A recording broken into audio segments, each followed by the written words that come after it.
Joyeux Noël!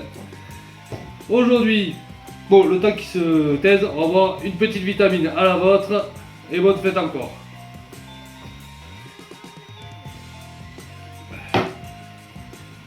Aujourd'hui, grâce à ma licornette, vous allez pouvoir découvrir le M17 de chez Sig Air.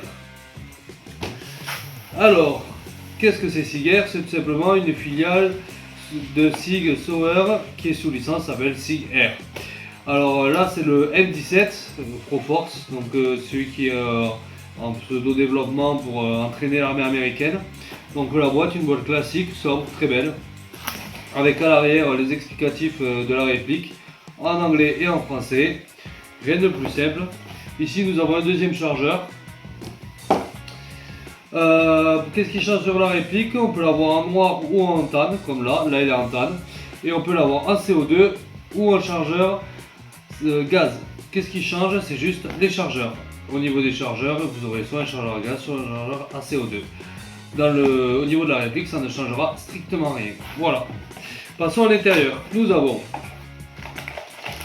un sachet de pièces à conviction. On dirait qu'ils ont fait un meurtre avec, je sais pas. Un petit bouchon qui sert à régler quelque chose, je ne sais pas encore quoi. Et un chargeur qui est également en mode pièce à conviction. Et nous avons un petit fascicule habituel pour dire attention de ne pas tirer sur les gens avec. Et vu qu'on est con les airsofters. Bon, la boîte, on s'en branle. Après nous avons la boîte pour le deuxième chargeur, tout simplement. C'est une boîte avec le même packaging comme ils disent les anglais, sauf qu'il est noir parce qu'il n'y avait plus de marron. Voilà, rien de plus compliqué. Allez, ça paraît, on s'en fout. Au niveau de la réplique, donc, elle se retrouve dans un sachet plastique comme je vous disais. Oula. La réplique est une vraie friteuse, comme vous pouvez le voir à l'image. C'est une vraie friteuse.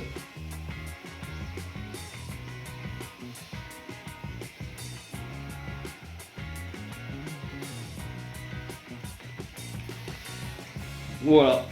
Alors, c'est une réplique totalement ambidextre. Donc vous allez avoir l'arrêtoir de culasse du côté gauche et du côté droit. La sûreté.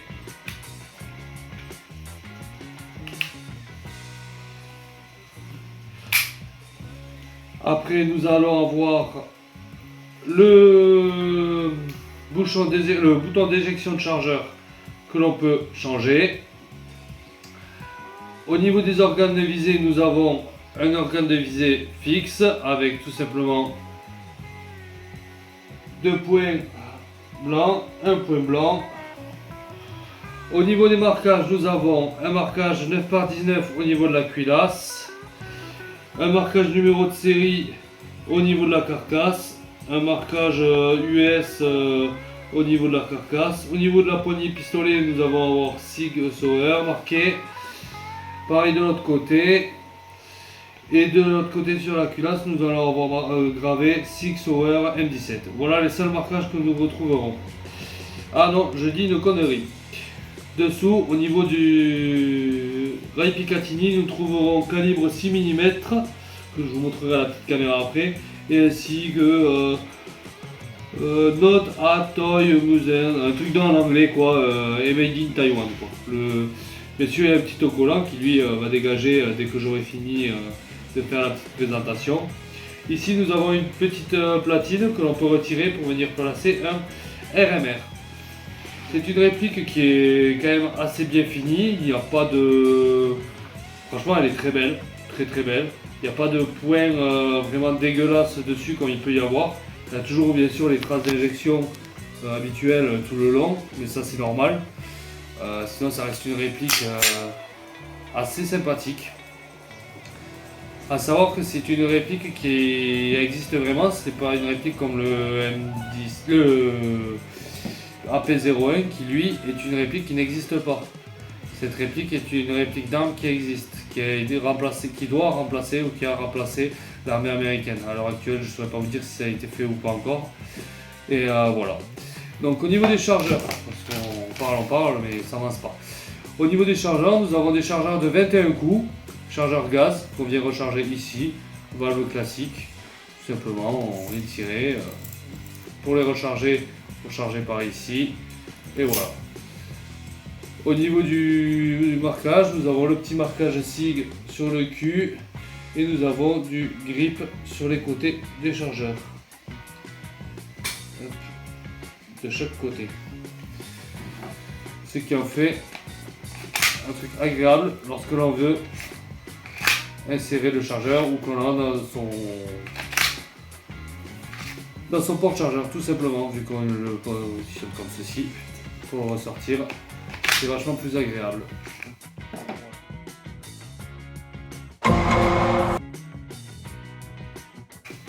Voilà.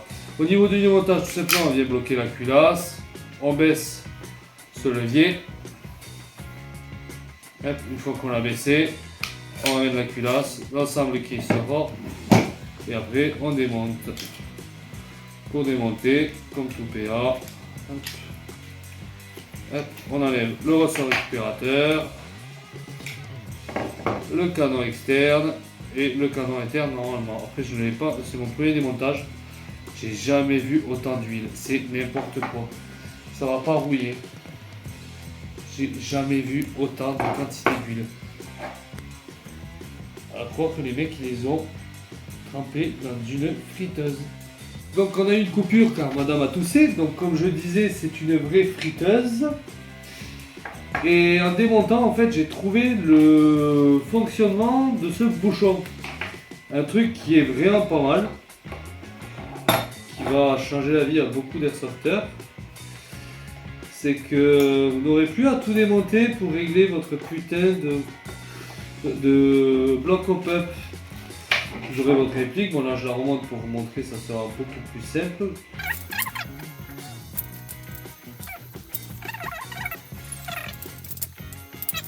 Alors, comme je disais,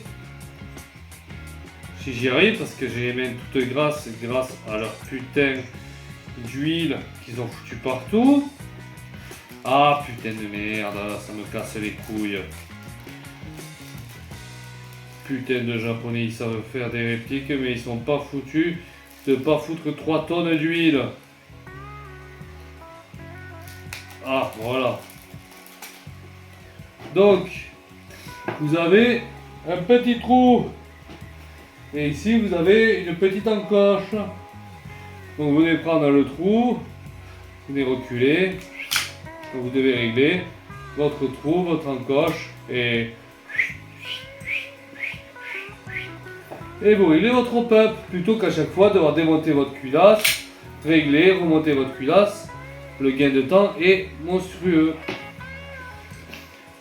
Cette réplique, pour le prix, je vous mettrai le prix par ici ou par là, on verra bien. Voilà.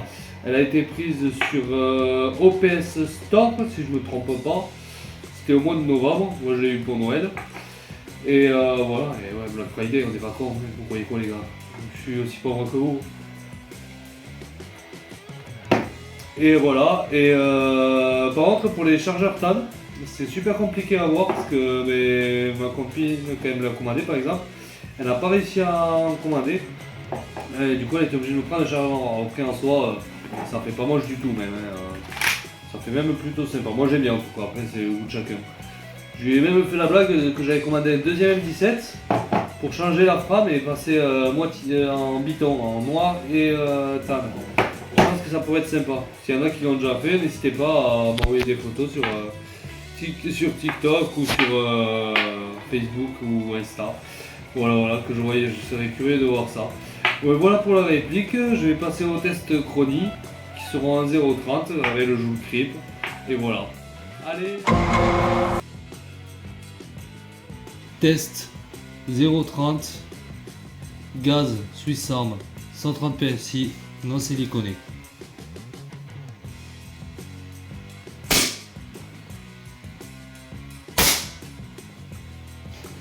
Peut-être là ou quoi?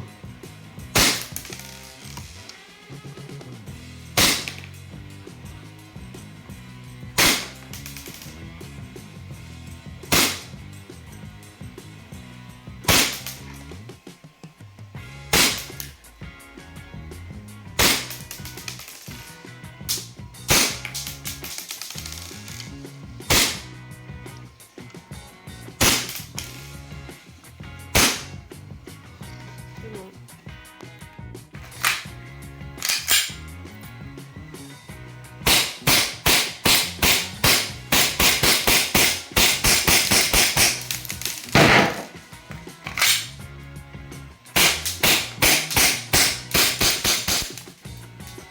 Comme vous avez pu le voir pendant les tests de tir, c'était un bon PA, ça tire bien. Le seul truc qui m'a étonné, c'est l'arrêtoir de culasse qui saute quand on remet le deuxième chargeur. Je sais pas si c'est pour gagner du temps, si c'est fait exprès ou pas.